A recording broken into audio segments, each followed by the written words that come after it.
నమస్తే నేను Sanjana. Welcome to BRK news. Basic గా డాక్టర్స్ అంటే ప్రతి ఒక్కరికి కూడా పునర్జన్మ ప్రసాదిస్తారు. బట్ ఈ కేస్ ఇలాంటి కేస్ కాదనమాట. ఎంతో హార్డ్ వర్క్ తర్వాత సక్సెస్ఫుల్ గా ఒక సంవత్సరం తర్వాత ఈ సక్సెస్ ని బయటికి అనౌన్స్ చేశారు. సో అనౌన్స్ చేసిన వెంటనే కూడా ప్రతి ఒక్కరు క్యూ కట్టారు. అసలు ఏంటి, వాట్ ఈస్ వాట్ అని చెప్పేసి, అసలు సర్జరీ ఏంటి, ఎవరూ చేయలేని పని ఈ డాక్టర్స్ చేశారు. సో అదేంటో తెలుసుకునే ప్రయత్నం చేద్దాం. ప్రస్తుతం మనతో పాటు ఉన్నారు యూరాలజీ కన్సల్టెంట్ డాక్టర్ రవిశంకర్ గారు, అలాగే plastic surgeon specialist Madhu Vinay గారు. సో వారితో మాట్లాడి వారి మాటలను తెలుసుకునే ప్రయత్నం చేద్దాం. నమస్తే సార్. నమస్తే sir. First of all congratulations. So successful గా ఆ కేసుని ముందుకు తీసుకొచ్చి ఈ రోజు అందరికీ తెలిసేలా చేశారు. సో ఏంటి సార్ అసలు ఈ బాబుకి మామూలుగా ముస్లిమ్స్ రిచువల్ సర్కంసేషన్ అంటే వాళ్ళ రిలీజియన్ లో ఉంటుంది కాబట్టి సుంతి ఆపరేషన్ అనేది అందరూ ముస్లిమ్స్ అందరూ చేయించుకుంటారు. అట్లాగే ఈ బాబుకు కూడా 4వ సంవత్సరంలో ఈ ఆపరేషన్ చేస్తూ ఉండగా ఒక మిస్హ్యాప్ అంటే ఇది జరిగింది. ఆయన ఆర్గన్ అంతా పూర్తిగా పురుషాంగం పూర్తిగా తెగిపోయింది. ఓకే. ఆ తెగిపోయిన బ్లీడింగ్ కి దాన్ని ఆపడానికి వాళ్ళు మందులు, అవి చెట్ల మందులు కానీ అవి అంతా వేయడం వలన ఇన్ఫెక్షన్ వచ్చి ఉండేది కూడా ఇంకా పూర్తిగా పోయి ఇంకా ఎక్కువ డ్యామేజ్ అయిపోయి కంప్లీట్ గా పోయింది. అట్లాగే కష్టపడుతూ మూత్రం పోస్తా ఉన్నాడు. 17వ సంవత్సరం వచ్చేటప్పటికి ఆ మూత్రం కూడా ప్రాబ్లం వచ్చి అది పూర్తిగా ఆగిపోయింది. సో 4 years లో జరిగింది. ఇప్పుడు 17 years వరకు దాన్ని ఎలా ప్రొలాంగ్ తీసుకుని వచ్చారు. ఓకే. సో ఆ 17వ ఏట మూత్రం పూర్తిగా ఆగిపోయేటప్పటికి అక్కడ లోకల్ గా వాళ్ళ దేశంలో ఉండే డాక్టర్స్ చూసి కృత్రిమంగా కింద నుంచి బీర్జాలకి మోషన్ వచ్చే పైప్ కి మధ్యలోంచి దారి తయారు చేసి మూత్రం అక్కడి నుంచి వచ్చేటట్టు తయారు చేసి ఆ బాబుని సెట్ చేశారు అక్కడ వాళ్ళకి వీలైనంత. అక్కడి నుంచి ఆ పరిస్థితిలో ఆ బాబు మా దగ్గరికి వచ్చాడు. మేము ఇక్కడ అన్ని పరీక్షలు అన్ని చేసుకొని చూసి పూర్తిగా అంగం తెగిపోయింది, దాన్ని ఎట్లాగ మనం మళ్ళీ తయారు చేయాలి అనేది నేను మధు వినయ్ డాక్టర్ గారు ఆలోచించి దాన్ని ఎట్లా చేయాలి అని అంతా తెలుసుకొని చూసుకొని మేము ప్రొసీజర్ కి ప్లాన్ చేసామండి. ప్రొసీజర్ లో మూత్ర నాళాన్ని రిపేర్ చేసాము. ఓపెన్ చేసిన తర్వాత లోపల పెద్దగా రాళ్ళు ఉన్నాయి. ఆ స్టోన్స్ వల్ల ఆయనకి మూత్రం ఆగిపోయింది. కానీ వాళ్ళకి అక్కడ తెలియక కింద నుంచి మళ్ళీ వేరే దారి తయారు చేశారు. ఓకే. అంటే డాక్టర్స్ ఎవరు కన్సల్ట్ చేయకుండా వీళ్ళే తీసుకున్నారా? అంటే డాక్టర్స్ కూడా చెక్ చేసి అలా చేయలేదా? అంటే అక్కడ వాళ్ళ దేశంలో ఉండే డాక్టర్స్ కి వాళ్ళకు ఉండే ఫెసిలిటీస్ కి అవి చూసుకొని వాళ్ళ దీంట్లో వాళ్ళకి వీలైంది వాళ్ళు చేశారు అక్కడ. ఇక్కడికి వచ్చిన తర్వాత మేము ఆ స్టోన్స్ అన్ని తీసేసి తర్వాత మళ్ళీ మూత్రనాళాన్ని అంతా సెట్ చేసి అంగం చాలా చిన్నగా ఇంత సైజ్ లోనే మిగిలిపోయింది. మిగతాదంతా అంటే లైక్ ఆ ఏజ్ నుంచి ఏజ్ వరకు వచ్చేసరికి ఇంకా అది తగ్గుకుంటూ వచ్చేసిందా? లేదు, అసలు మామూలుగా సర్జరీ దాని తర్వాత వచ్చిన ఇన్ఫెక్షన్స్ వల్ల అట్లా అయిపోయింది. ఓకే. సో అక్కడి నుంచి మేమంతా సెట్ చేసి తర్వాత మధు వినయ్ గారికి ఆ కేసుని హ్యాండ్ ఓవర్ చేసాం అన్నమాట. ఓకే. సో అది ఎట్లా తయారు చేశారు అనేది తను చెప్తారు. అంటే యూరిన్ బ్లాడర్ నుంచి యూరిన్ బయటకు రావాలి. ఆ వెయిన్ మొత్తం సార్ వాళ్ళు క్రియేట్ చేశారు. స్టోన్స్ చేశారు. ఎక్స్టర్నల్ తీసుకొచ్చాం అనమాట. సో మనం ప్లాస్టిక్ సర్జరీ సైడ్ నుంచి మేము మొత్తం టోటల్ ఆర్గాన్ రీకన్స్ట్రక్ట్ చేసాము. అది ఎలా రీకన్స్ట్రక్షన్ టెక్నిక్ ఉంటుంది. ఫోరామ్ ఫ్లాప్ అని రేడియల్ ఫోరామ్ ఫ్లాప్. సో చెయ్యి మీద చర్మం మొత్తం తీసుకుంటాము. స్కిన్ దాని ఫ్యాట్ కింద దాని స్కిన్ సప్లై చేసే నర్వ్స్ సర్వైవ్ అవడానికి బ్లడ్ వెజల్స్ తీసుకొని ఒక చిన్న స్ట్రిప్ వదిలేస్తాం. 3 cm స్ట్రిప్ వదిలేస్తాం. సో దట్ హ్యాండ్ కి ఏమి స్వెల్లింగ్ కానీ లింఫెడిమా అంటారు ఆ కండిషన్స్ కానీ రాకుండా ఉండడానికి తీసుకుంటాం. ఈ స్కిన్ తీసుకుంటాం కదా, ఈ స్కిన్ ని మనము shape into penis shape. Penis అంటే ఎలా అంటే ట్యూబ్ లాగా ఉంటుంది. సో యూరిన్ బయటికి రావడానికి ఆ ట్యూబ్ ఉంటుంది. ఆ పైన మొత్తం కవర్ ఉంది ఇంకో ట్యూబ్ లాగా. సో అది చేసుకొని టిష్యూ సర్వైవ్ అవ్వాలంటే ఈ బ్లడ్ సప్లై మళ్ళీ జాయిన్ బ్లడ్ వెసల్స్ కూడా మీరే అటాచ్ చేస్తారు. సో మైక్రో సర్జికల్ టెక్నిక్ ఉంది. ఆ సర్జరీలో ఒక భాగం అన్నమాట మైక్రోవాస్కులర్ సర్జరీ అనేది. సో దీంతో ఏం చేస్తే ఈ ఆర్గాన్ తీసుకెళ్లి కడుపు దగ్గర పొజిషన్ లో పెట్టేసి కడుపు దగ్గర ఉన్న వెజల్స్ తోటి జాయిన్ చేస్తాం అన్నమాట. సో మైక్రోస్కోప్ యూజ్ చేసి ఆ వెజల్స్ ని జాయిన్ చేస్తాం. జాయిన్ చేయడం వల్ల దాని బ్లడ్ సప్లై సెట్ అయ్యి ఆర్గాన్ అనేది సర్వైవ్ అవుతుంది. And one more thing is కింద నర్వ్స్ ఉంటాయి కదా, సెన్సేషన్స్ డెవలప్ అవడానికి ఆ పేషెంట్ కి ఆల్రెడీ ఒక చిన్న స్టంప్ ఉంది. అక్కడ సర్చ్ చేస్తే నర్వ్స్ దొరికాయి మాకు. ఆ నర్వ్స్ తోటి కనెక్ట్ చేసాం డార్సల్ పెరల్ నర్వ్స్. సో వాటితో కనెక్ట్ చేసాం. సో ఇప్పుడు మళ్ళీ కాస్మెటికల్లీ అది నార్మల్ షేప్ కనిపించాలి కాబట్టి కొన్ని టచ్అప్స్ ఉంటాయి, గ్లాన్స్ క్రియేట్ చేయడం అట్లా. సో అదంతా చేసాం. సో ఫర్దర్ గా ఫ్యూచర్ ఎటువంటి కాంప్లికేషన్స్ ఏం రావా? అంటే దీనికి 1 year నుంచి జరుగుతోంది ప్రొసీజర్. సో సక్సెస్ఫుల్ గా ఇప్పుడు అయ్యి అవుట్పుట్ బయటకు వచ్చింది. సో ఫర్దర్ గా ఎటువంటి కాంప్లికేషన్స్ కానీ ఫ్యూచర్ లో పెయిన్స్ కానీ ఇప్పుడు ఆల్రెడీ మీరు చెప్పారు వాళ్ళు ప్రాపర్ గా చేయకపోవడం వల్ల ఇన్ఫెక్ట్ అయ్యి ఇది ఇంత ప్రొలాంగ్ అయిందని చెప్పేసి. అంటే సర్జరీ అయిన తర్వాత పేషెంట్ కి స్టోన్స్ ఉండడం వల్ల కొద్దిగా ఇన్ఫెక్షన్స్ అవి ట్రబుల్ అయ్యారు పేషెంట్. సో చిన్న హోల్స్ ఫామ్ అవడం అలా అయ్యాయి. సో సార్ వాళ్ళు కలిసి డీల్ చేసి వాటిని క్లోజ్ చేసేసారు. మళ్ళీ ఆ ఇన్ఫెక్షన్ కూడా కంట్రోల్ చేసేసారు. అండ్ తర్వాత ఇప్పుడు ఓవరాల్ గా 1.5 year అట్లా అయిపోయిన తర్వాత ఇంకే కాంప్లికేషన్స్ లేవు అన్నప్పుడు ఇంప్లాంట్స్ అనేవి అమర్చారు. సో ఇప్పుడు తనది 17 years ఏజ్. ఇన్ ఫ్యూచర్ తను పెళ్లి చేసుకుంటే ఎటువంటి కాంప్లికేషన్స్ వచ్చే ఛాన్స్ ఉంది? అంటే లైక్ ఇప్పుడు ఈవెన్ కిడ్స్ ప్లాన్ చేయాలన్నా సో ఫర్దర్ గా ఎట్లా ఉండబోతోంది అసలు? అంటే పూర్తిగా మనం 1 year వెయిట్ చేసింది ఎందుకంటే యూరిన్ పైప్ ఏదైతే మనం తయారు చేసామో దాన్ని కింద ఉండే తన నార్మల్ పైప్ కి ఎక్కడైతే అటాచ్ చేసామో ఆ ఏరియాస్ అన్ని సేఫ్ గా నార్మల్ గా ఉన్నాయా లేదా, అవి ఏమన్నా దగ్గరకు వస్తాయా అనే దానికోసమే వెయిట్ చేసాము. సో ఏంటంటే ఒక చిన్న రంధ్రం ఒకటి పడింది మనం తయారు చేసిన కొత్త ట్యూబ్ లో. సో దాన్ని రిపేర్ చేసాము. తర్వాత ఈ ఎక్కడైతే జాయిన్ చేసామో ఆ ఏరియా కూడా నేరో అయింది. మళ్ళీ అక్కడ మళ్ళీ సర్జరీ చేసి దాన్ని కూడా మళ్ళీ సెట్ చేసాము.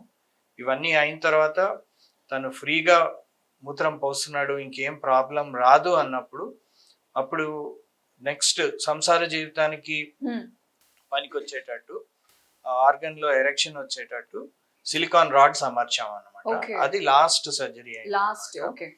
సో ఇప్పుడు ఈ సిలికాన్ రాడ్స్ అమర్చిన తర్వాత ఇప్పుడు తను పెళ్లి చేసుకోవచ్చు, పిల్లల్ని కనొచ్చు, ఇవన్నీ చేయడానికి పాసిబిలిటీ ఉంటుంది. సో ఇప్పుడు తనకి ఎటువంటి కాంప్లికేషన్స్ వచ్చినా అంటే తను మీ అబ్జర్వేషన్ లోనే ఉంటారా కొన్నాళ్ళంటే? లైక్ మీరు మీ ప్రికాషన్స్ ఏవైతే ఉన్నాయో మెడిసిన్స్ ఇవన్నీ కూడా మనం చేసిన ఈ వెయిటింగ్ పీరియడ్ అంతా ఏంటంటే మా అబ్జర్వేషన్ కోసం.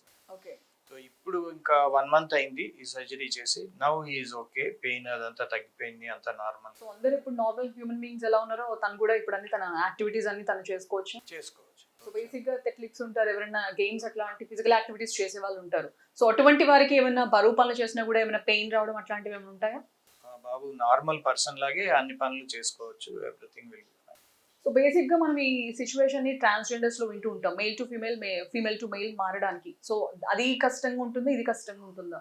ఇదే టఫ్ గా ఉంటుంది అయిందమ్మా. ఎందుకంటే ఇందులో మనం రిపీటెడ్ సర్జరీస్ చేయాల్సి వచ్చింది. స్టోన్స్ గురించి అదంతా మళ్ళీ కింద యూరిన్ పైప్ అంతా డ్యామేజ్ అయిపోయింది, అదంతా మళ్ళీ రిపేర్ చేయడానికి ఇదే టఫ్ అయింది. ట్రాన్స్జెండర్స్ కంటే మామూలుగా ఫీమేల్ టు మేల్ కన్వర్షన్స్ వాళ్ళకి సర్జరీ చేస్తుంటాం అన్నమాట.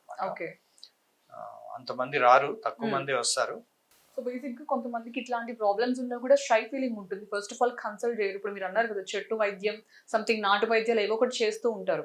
అది ఎటువంటి ఇంపాక్ట్ చూపిస్తుంది, ఎట్లా ఇన్ఫెక్ట్ అవుతుంది అసలు నెగ్లెక్ట్ చేయడం వల్ల, హాస్పిటల్కి వెళ్ళకపోయి చూపించుకోకపోవడం వల్ల? ఇప్పుడు ఆల్రెడీ తను నెగ్లెక్ట్ చేశాడు, ఆల్రెడీ అక్కడ డాక్టర్స్ ఏదో సంథింగ్ సర్జరీ ఎక్కడో చేయాల్సింది చేశారు. సో దానివల్ల ఒక పైప్ వేయాల్సి వచ్చింది. సో ఇన్ ఫర్దర్ గా ఎవరికైనా ఇటువంటి కాంప్లికేషన్స్ కానీ ప్రాబ్లం కానీ ఉంటే వాళ్ళు ఏం చేయాలి అసలు? అంటే బేసిక్ గా ఇట్లాంటి కాంప్లికేషన్స్ మనం అవాయిడ్ చేయాలి. ఒకటి ఏంటంటే బయట ఆర్ఎంపీస్ దగ్గర కానీ అన్ట్రైన్డ్ పీపుల్ దగ్గర కానీ వెళ్ళి ఈ సొంతి ఆపరేషన్స్ కానీ ఇట్లాంటివి సెన్సిటివ్ ఆర్గన్స్ మీద సర్జరీలు చేయించుకోకూడదు. అదొకటి. రెండవది ఏంటంటే మిషనరీ ఆపరేటర్స్ వాళ్ళ దగ్గర కూడా ఈ యాక్సిడెంట్స్ అవి చూస్తుంటాం. రన్నింగ్ మిషనరీ దగ్గర క్లోజ్ గా కేర్లెస్ గా ఉంటే కూడా ఇట్లా పెన్నిస్ ని మిషన్ లోపలికి లాగేయటము ఇట్లాంటివి కూడా చూస్తుంటాం. మూడోది ఏంటంటే మన వాళ్ళు సరిగ్గా క్లెన్లీనెస్ మెయింటైన్ చేయక, మేల్ ఆర్గన్ ని సరిగ్గా క్లీన్ గా పెట్టుకోక, రోజు వాష్ చేయకుండా ఉండడం వల్ల ఫినైల్ క్యాన్సర్స్ అంటే అంగానికి క్యాన్సర్ వస్తుంది. ఆ టైంలో కూడా ఈ అంగాన్ని తీసివేయాల్సి వస్తుంది. ఒక్కొక్కసారి పూర్తిగా తీసేస్తారు, ఒక్కొక్కసారి చిన్న స్టంప్ మిగులుతుంది. అట్లాంటి వాళ్ళకి కూడా ఈ సర్జరీ చేసి మనం నార్మలైజ్ చేయొచ్చు. సో ఏంటంటే ఇవన్నీ రాకుండా మనం చూసుకోవాలి. సో బేసిక్ గా మీరు ఇన్ని ఇయర్స్ కెరీర్ లో ఇటువంటి కేసెస్ ఇంతకు ముందు ఎప్పుడన్నా విన్నారా, చూసారా? అసలు యాక్సిడెంట్స్ అవి చూస్తూనే ఉంటాం. మేజర్ యాక్సిడెంట్స్ లో కానీ ఒక్కొక్కసారి బైక్ మించి ఫ్లాట్ గా కింద పడిపోతే ఆర్గన్స్ డ్యామేజ్ అయిపోవటం అట్లాంటివి కామన్ గా చూస్తుంటాం. ఇట్లా సర్జికల్ గా అయిన యాక్సిడెంట్స్ అవి కొంచెం తక్కువ. ఇవాళే ఒక చిన్న బాబు వచ్చాడు, ఓకే. తనకు కూడా ఇట్లా బయట ఎక్కడో ఆర్ఎంపీ దగ్గర సుంతి ఆపరేషన్ చేసుకోవటం వల్ల ఆర్గన్ డ్యామేజ్ అయింది. ఓకే. సో వీలైనంత మటుకు బాగా ట్రైన్డ్, తర్వాత మంచి సర్జన్ దగ్గరికి వెళ్ళి ఈ సుంతి ఆపరేషన్లు ఇవి చేయించుకోవటం మంచిదని నా. ఓకే. సో బేసిక్ గా చాలా మంది ఏదైనా పెయిన్స్ వచ్చినా, సంథింగ్ ఏదైనా ఇన్ఫెక్షన్స్ వచ్చినా కూడా ఏవి పడితే అవి యూజ్ చేస్తారు, ఆర్ఎంపీని కన్సల్ట్ చేస్తారు. సో ప్రాపర్ హైజీన్ మెయింటైన్ చేయరు. అటువంటి వారికి ఏం చెప్తారు? మామూలుగా ఏదైనా కోల్డ్, కాఫ్ ఇట్లాంటి దానికి మామూలుగా వెళ్తూ ఉంటారు విలేజెస్ లో, ఎందుకంటే వాళ్ళకి డాక్టర్స్ వాళ్ళు ఫెసిలిటీస్ లేవని. బట్ కంప్లీట్ గా ఇంక అన్నిటికీ వాళ్ళని బిలీవ్ చేయటం అనేది కరెక్ట్ కాదు. సో దే హ్యావ్ టు, ఏదైనా ప్రాబ్లం ఉన్నప్పుడు మరి అది ఇంకా ఎక్కువ రోజులు సాగుతుంటే better to consult good surgeon or physician, మంచి ఫిజిషియన్. సార్ ఇప్పుడు మీరు హ్యాండ్ లోంచి ఈ ఫ్లెష్ తీసి అక్కడ పార్ట్ ని తయారు చేసామని చెప్పన్నారు కదా. సో బేసిక్ గా మళ్ళీ ఇక్కడ స్కిన్ ఫామ్ అవడానికి ఎంత టైం పడుతుంది అసలు? బేసిక్ ఇక్కడ నుంచి తీయాల్సిన అవసరం ఎందుకు? అంటే ఇక్కడ స్కిన్ అంటే 2 టెక్నిక్స్ మామూలుగా ప్రిస్క్రైబ్ ఉంటాయండి. స్కిన్ హ్యాండ్ నుంచి తీసుకోవచ్చు, థై నుంచి కూడా తీసుకోవచ్చు. ఓకే. కానీ హ్యాండ్ స్కిన్ అనేది చాలా థిన్ గా ఉంటుంది. సో దాన్ని మనం మోల్డ్ చేయడంలో వాటిలో కంఫర్టబుల్ ఈజీగా ఉంటుంది అనమాట. థై స్కిన్ అనేది చాలా థిక్ గా ఉంటుంది. సో విత్ ఫ్యాట్ గా అనేది చాలా థిక్ గా ఉంటుంది. సో దాన్ని మోల్డ్ చేసి ట్యూబ్ అన్నాను కదా, అలా చేసామంటే కన్నా చాలా థిక్ గా వస్తుంది అనమాట. అంటే అబ్నార్మల్ గా కనిపిస్తుంది, నార్మల్ లాగా ఉండదు. సో పేషెంట్ కన్నా ఎక్స్ప్లెయిన్ చేస్తాం 2 different techniques. So patient condition బట్టి వాటి బట్టి ఈ ఫ్రీ ఫ్లాప్ అనేది చేస్తాం అనమాట. ఓకే. సో అందుకే చేతిలో అందుకే తీసుకున్నాం. ఈ చర్మం తీసిన తర్వాత ఇంకా చర్మం ఉండదు పేషెంట్, మజిల్స్ అన్ని ఎక్స్పోజ్ అయిపోతాయి. దానికోసం గ్రాఫ్ట్ వేస్తాం. గ్రాఫ్ట్ అనేది కాస్మెటికల్లీ మేము కేర్ తీసుకుంటాం కాబట్టి మా ట్రాన్స్జెండర్స్ అలా చేసినప్పుడు కూడా సో బటక్స్ కింద నుంచి స్కిన్ తీసుకుంటాం అన్నమాట. సో అక్కడ కుట్లు వేసేస్తాం. సో బటక్ కింద ఒక లైన్ లాగా డిఫరెన్సెస్ ఉంటాయి. 2 హ్యాండ్స్ కి మళ్ళీ డిఫరెన్సెస్ కనిపిస్తుందా? కొద్దిగా ఉంటది, థిన్నెస్ అట్లా ఉంటది. అంటే ఫ్యాట్ అనేవి లేవు కదండి. సో థిన్నెస్ అట్లా ఉంటుంది. కానీ పేషెంట్ తర్వాత ఒకవేళ పేషెంట్ వాంట్ అగైన్ మేము ఫ్యాట్ గ్రాఫ్టింగ్ అని ఉంటుంది. ఫ్యాట్ గ్రాఫ్టింగ్ అంటే ఒక చోటు నుంచి ఫ్యాట్ తీసుకొని దాన్ని కొద్దిగా ప్రాసెస్ చేసి మళ్ళీ ఫ్యాట్ ఇన్ఫిల్ట్రేట్ చేస్తాం. ఆ ఫ్యాట్ గ్రాఫ్టింగ్ చేయడం వల్ల కూడా నార్మల్ కొద్దిగా థిక్నెస్ పెంచుకోవచ్చు. సో ఇటువంటి ట్రీట్మెంట్స్ అనేవి చాలా ఎక్స్పెన్సివ్ ఉంటాయా? ఎక్స్పెన్సివ్ ఉంటాయి. ఎందుకంటే చాలా మందికి చాలా ప్రాబ్లమ్స్ ఉంటాయి, బట్ ఎక్స్పోజ్ అవ్వలేదు. ఇఫ్ ఎక్స్పోజ్ అయినా కూడా అంత మనం ఎఫోర్డ్ చేయలేము అనే సిచ్యువేషన్స్ కూడా ఉంటాయి. సో అటువంటప్పుడు ఏదైనా ఆర్ఎంపీ కానీ లైక్ ఫర్దర్ గా ఏమైనా వాళ్ళకి తోచిన వైద్యాలు వాళ్ళు చేస్తూ ఉంటారు. సో అటువంటప్పుడు ఎటువంటి ఇంపాక్ట్ పడే అవకాశం ఉంది సార్? అంటే చిన్న ఇష్యూస్ ఉన్నప్పుడే డాక్టర్ కేర్ఫుల్. అంటే ఆర్ఎంపీ దగ్గరికి వెళ్ళకుండా, అంటే first aid is fine with RMP. First aid minimal antibiotics ఆ ప్రిస్క్రిప్షన్ ఓకే. అంటే ఫర్దర్ కంప్లీట్ డిపెండ్ అవ్వకూడదు. ఏ డాక్టర్ దగ్గరికి వెళ్ళాలో ఆ దగ్గరికి వెళ్ళాలి. సో సర్జన్ దగ్గరకు వూండ్ ఉన్నప్పుడు సర్జన్ దగ్గరికి అలా వెళ్తే క్లీన్ చేయడం అట్లా. దాని తర్వాత సర్జన్ డిసైడ్ చేస్తారు దీనికి సూపర్ స్పెషాలిస్ట్ కావాలి, యూరాలజిస్ట్ కావాలి, ప్లాస్టిక్ సర్జన్ కావాలి, సజెస్తారు. దాని తగ్గ ట్రీట్మెంట్ తీసుకుంటే ఈ ప్రివెంటివ్ గానే ఎక్కువైపోతుంది. సో ప్రివెన్షన్ చేసేస్తాం కాబట్టి మేజర్ ఇంజరీస్ కాకుండా ఇన్ఫెక్షన్ కంట్రోల్ అయిపోయి ఇలా అవుతుంది. ఒకవేళ మేజర్ ఇష్యూస్ ఉన్నాయి అంటే థాట్ అవుట్ చేయడానికి సర్జరీస్ ఉన్నాయి. ఎక్స్పెన్సివ్ అంటే దే కాస్ట్ అండి, లాంగ్ అవర్స్. అది ఒక సో అందరికి ఇదే క్వశ్చన్ మార్క్. ఇప్పుడు చాలా మందికి ఉంటుంది, ఇన్సూరెన్స్ ఉంటుందా, దీనికి ఈఎంఐ ఫెసిలిటీస్ ఉంటుందా, రాయితీ ఉంటుందా, ఏమైనా కార్డ్స్ ఏమైనా యాక్సెప్ట్ చేస్తారని చెప్పేసి కూడా చాలా మంది క్వశ్చన్ మార్క్ ఉంటుంది. సో అటువంటి వారికి ఏం చెప్తారు? Insurance reconstructive procedures insurance cover ఉంటుందండి. సో ఇంక్లూడెడా ఇది ఇప్పుడు ఈ టాపిక్ ఏదైతే ఉందో అది ఇంక్లూడెడా దానికి? పెనల్ రీకన్స్ట్రక్షన్ ఇంక్లూడ్ అవుతాయి. ఓకే. ఆల్ ప్లాస్టిక్ సర్జరీలో కాస్మెటిక్ ఇప్పుడు ఇంక్లూడ్ అవ్వవు ఇన్సూరెన్స్ లో. రీకన్స్ట్రక్టివ్ సర్జరీస్ కాబట్టి ఇంక్లూడ్ అవుతాయి. సో పేషెంట్ మా దగ్గర మామూలుగా ఈ పెనల్ కంప్లైంట్ అంటే యాక్సిడెంట్స్ తో, తర్వాత సైకాట్రిక్ పేషెంట్స్ అయితే కట్ చేసుకోవడము, ఇట్లా అసాల్ట్ కేసెస్ కట్ చేసి గొడవలు జరిగినప్పుడు కట్ చేస్తారు, ఇట్లా వస్తారనమాట. వి ట్రై టు అప్పటికప్పుడు జాయిన్ చేసేకి ట్రై చేస్తాం. అప్పటికప్పుడు అయిపోతుంది. ఒకవేళ అది ఫెయిల్ అయ్యి లేదా పేషెంట్ మా దగ్గర రాలేకపోయేట్లయితే దెన్ ఈ ప్రాసెస్ కూడా చేయొచ్చు. సో అంటే మోస్ట్లీ పెనల్ క్యాన్సర్స్ ఇవన్నీ కూడా యంగ్ మేల్స్ లో వస్తూ ఉంటాయి. సో లైఫ్ లాంగ్ ఇంకా మోస్ట్లీ 30s లో ఎక్కువ చూస్తాం ఇవి. సో ఆ తర్వాత లైఫ్ లాంగ్ మేల్ ఆర్గన్ లేకుండా అలా ఉండకుండా, so this is one solution అనమాట. సో పెనల్ రీకన్స్ట్రక్షన్ చేస్తాం, తర్వాత ఇంప్లాంట్స్ అవి వేసిన తర్వాత they can lead normal life. So ఇప్పుడు ఈ బాబు 4 years నుంచి 17 years కాబట్టి ఓకే సక్సెస్ఫుల్ గా అయింది. కొంచెం మిడిల్ ఏజ్ వాళ్ళు అయితే కొంచెం ఆ ఏజ్ వాళ్ళకి చేయడం ఇంత ఈజీగా అవుతుందా సార్? ఎవరికన్నా చేయొచ్చు అంటే మరీ లేట్ గా 60 years అట్లా అయితే కొంచెం కష్టము. బట్ స్టిల్ వాళ్ళకి డయాబెటీస్, షుగర్ అది లేకుండా ఉంటే చేయొచ్చు. ఓకే. సో వాళ్ళకి ఫర్దర్ గా బాడీలో ఎటువంటి హెల్త్ కాంప్లికేషన్స్ లేకపోతే ఈజీగా అవుతుంది. ఈవెన్ వాళ్ళు 10th తీసుకున్నా కూడా చేయడానికి కష్టం అవుతుంది. అంటే 60 సంవత్సరాలు పైబడిన వరకు అయితే కష్టం. అంటే కొంచెం రక్తనాళాలు అవి ఇప్పుడు ఈ చేతి నుంచి మనకు వచ్చేవి కూడా రక్తనాళాలు చాలా సన్నగా ఉంటాయి. సో బాడీలో ఉండే వేరే రక్తనాళాలు మనం ఎక్కడైతే అటాచ్ చేయాలో అవన్నీ కూడా సన్నగా అయిపోవటము అట్లా అయితే కొంచెం రిజల్ట్స్ సరిగ్గా ఉంటుంది. సో ఆర్గన్ లేకుండా దానికి ఫర్దర్ గా ఏమైనా ఆల్టర్నేటివ్ సెటప్ అట్లాంటిది ఏమైనా చేస్తారా అయితే ఇఫ్ అటువంటి సిచ్యువేషన్ వస్తే కనుక? అంటే మామూలుగా మూత్రం కింద నుంచి పాస్ చేసేటట్టు Mm. కనెక్షన్స్ అవి మామూలుగా అంగం తీసేసినప్పుడే ఆ సర్జరీస్ చేస్తారు. సో దాంతోనే వాళ్ళు ఉండాల్సి వస్తుంది.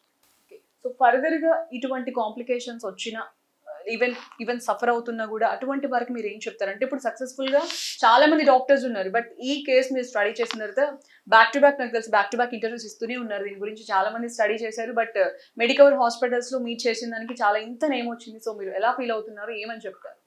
అంటే చాలా రేర్ సర్జరీ అండి, చాలా రేర్ అండ్ రేరెస్ట్ సర్జరీ అని మోస్ట్లీ చెప్పుకోవాలి. మాకు తెలిసి మన ఏపీ తెలంగాణలో ఇదే ఫస్ట్ టైం అనుకుంటా Yeah.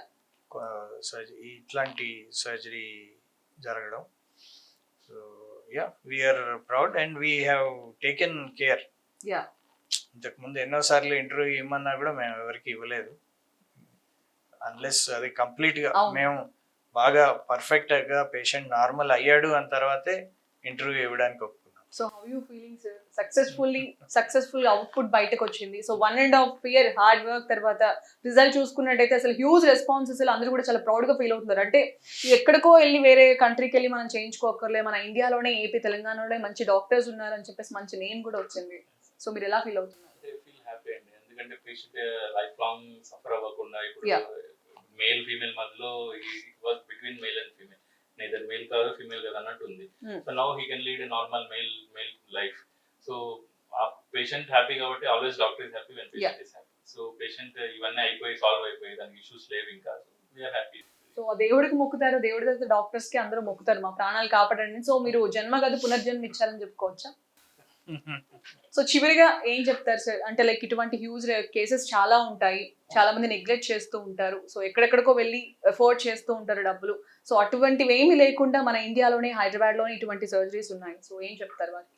Prevention is always better than cure అండి. సో ఎప్పుడైనా సరే ప్రివెన్షన్ కి ట్రై చేయాలి. Yeah. ఆ ప్రాబ్లం రాకుండానే చూసుకోవాలి.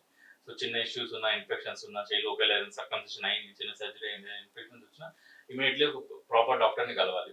సో యాంటీబయాటిక్స్ స్టార్ట్ చేసుకుని ఇన్ఫెక్షన్ కంట్రోల్ చేసుకుని చేసుకోవచ్చు. తర్వాత ఈ సర్జరీస్ టెక్నిక్స్ ఉన్నాయి, సో చాలా వరకు తెలియదు. సో ఈవెన్ క్యాన్సర్ రికన్స్ట్రక్షన్ తర్వాత ఉంది, ఇప్పుడు బ్రెస్ట్ క్యాన్సర్స్ ఉంటాయి, బ్రెస్ట్ తీసేస్తారు. So there are many techniques to reconstruct them. అలాగే పెనల్ రికన్స్ట్రక్షన్స్, ఇవి జనాలకి తెలియకుండా అవేర్నెస్ లేదు. సో ఇప్పుడు బ్రెస్ట్ క్యాన్సర్ చేసుకుంటారు యంగ్, అంటే 30s లో అట్లానే ఇంకా లైఫ్ లాంగ్ బ్రెస్ట్ లేకుండా. సో సోషల్ ఉంటది, ఎంత చెప్పుకోలేకపోయినా ఉంటది. సో ఇన్నర్ గా సఫర్ అవుతూ ఉంటారు, బట్ ఎవరికి చెప్పుకోరు. సో బెటర్ ఇవన్నీ అవేర్నెస్ ఉన్నప్పుడు రీకన్స్ట్రక్షన్ ఆప్షన్స్ ఉన్నాయి. నియర్ నార్మల్ కు వచ్చేస్తారు.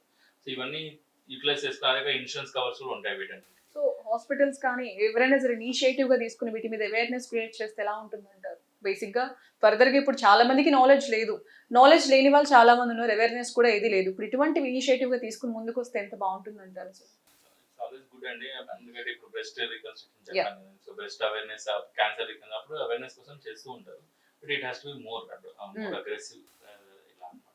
అంటే ఫీనైల్ క్యాన్సర్ అవేర్నెస్ ప్రోగ్రామ్స్ అట్లాంటివి కూడా చేస్తుంటారు, బట్ ఏంటంటే ఇట్లా సర్జరీ అయిన తర్వాత మళ్ళీ ఆర్గన్ ని రీకన్స్ట్రక్ట్ చేయవచ్చు అనేది కూడా మనం చాలా మంది డాక్టర్స్ కూడా చెప్పరు పేషెంట్ కి. బేసిక్ గా ఇటువంటి కేసెస్ అనేవి చాలా రేర్ అండ్ రేరెస్ట్. అంటే ఎక్కడికో చూపించుకుంటారు, ఎఫోర్డ్ చేస్తారు, బట్ ఇక్కడే మనకు ఉన్నాయి అన్ని అవైలబుల్ గా, మనం ఇక్కడే చేయించుకోవచ్చు, ఇక్కడ కూడా మనకు సక్సెస్ రేట్ ఉందని చెప్పేసి కూడా ఎవరు గుర్తించారు. అసలు బేసిక్ గా మేము కూడా అంటే పెనిస్ రిమూవ్ చేసిన తర్వాత వాళ్ళకి ఇట్లాంటి ఒక చాయిస్ ఉంది అనేది కూడా మనం సరిగ్గా చెప్పము పేషెంట్స్ కి. So I think future it will develop. అందరూ ఫ్రమ్ నౌ ఆన్ మేబీ మా డాక్టర్స్ కూడా చెప్తారేమో. Thank you so much sir, thanks a lot. Thank you.